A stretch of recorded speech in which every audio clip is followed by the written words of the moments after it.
first, I had a long-term boyfriend, so I was just like, oh yeah, I'm a slut only for him. And then I started doing porn. I'm like, oh, I'm just a slut. That's it.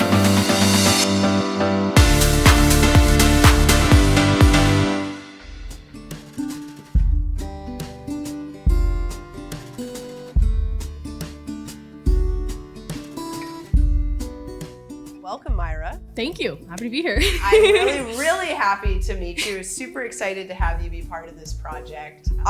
Let's start by getting to know a little bit more about you. Well, I'm from Florida. I'm a good old Southern gal, very simple, very practical. I like a very simple life, and yeah, that's pretty much it. After I get done with all this good, stuff, this media porn stuff, I intend to live in the woods. I was actually born in Alabama, so I'm real used to like a bunch of acres. I grew up on a farm, so that's just kind of where I'm most comfortable. Oh, tell us that story. Yeah, I got one word: COVID. So, I turned 18 in 2020, and I didn't really have like the most supportive financially parents. They were great. I love them. We were like this, but I kind of needed to do things for myself, and I didn't really have a car. I didn't have a job, savings, college plans, nothing. So OnlyFans started blowing up, and I was like, why not give it a shot? And then I got contacted by my old agent on Twitter, and it just, from there. Honestly, it's gonna sound cheesy, but I love the people. I am a huge people person. Even though I wanna go seclude myself in the woods at some point in time, I'm a sucker for human interaction. I love to, talk to people, laugh with people, learn about people. Even if it's a challenging day on set, I like that too, because it's just like learning about people and stuff. So I don't know, it's very fun for me. The sex, between the sex, before, after, the outfits, the hair, makeup, I love it all. Yes, I do remember. I remember the exact moment I saw porn for the first time. I was younger, and like my friend showed it to me, and I watched it. I was like, wait, people actually record this? Oh my gosh, that's crazy. And then I don't know, I think that night I watched it by myself, and the rest is history. It was much later in time.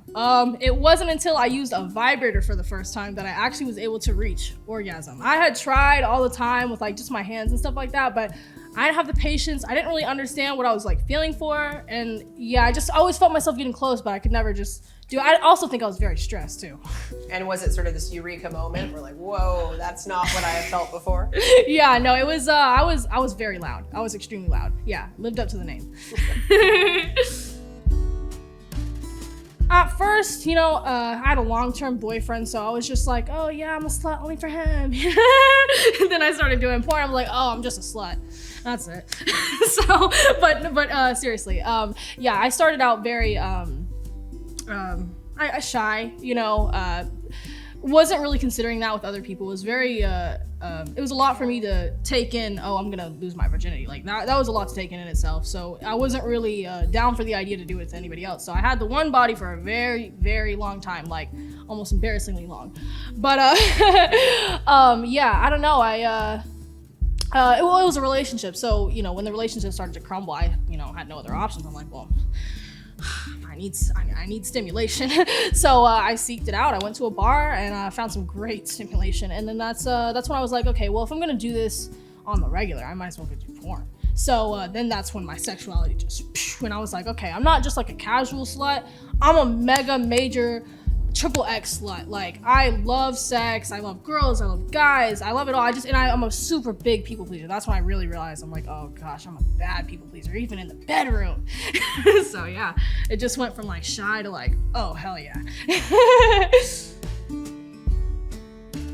things that I've learned about vaginal health, I mean, in the past I just wasn't sleeping with that many people, so I just didn't really have pretty much any vaginal health issues. I think one time I had a yeast infection, and that was after I went in the Delaware River.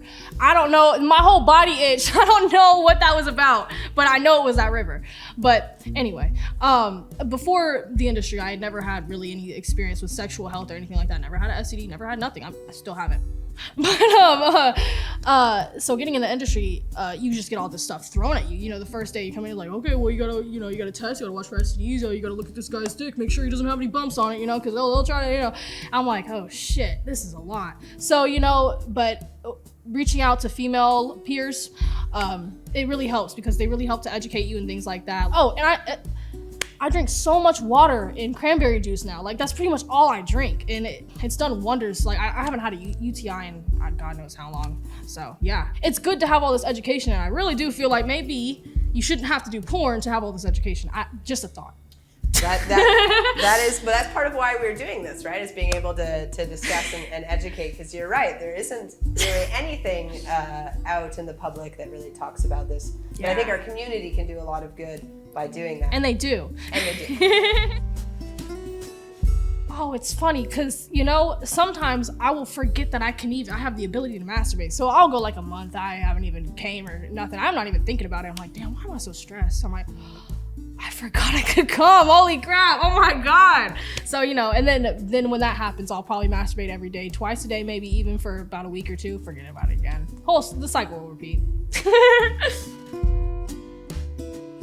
It's so funny. You know, I'm lazy. I love the vibrator, but last night, little secret, I used my hands. I did, and I got off the caveman way.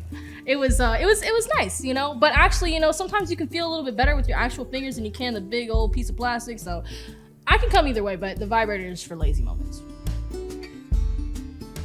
Get a vibrator. No, seriously. Because the thing is, you know, I don't know about how it is for everyone else, but for me personally, I tried for years with the dang fingers. Nothing worked. The fingers worked after I did it with the vibrator. After I knew how to come, I could come with my fingers. But my advice is just get the vibrator, you know. You're gonna be like, but it'll be worth it. I promise. Like, cause then you'll know how to do it, and you can do it from that point out. You got it from there.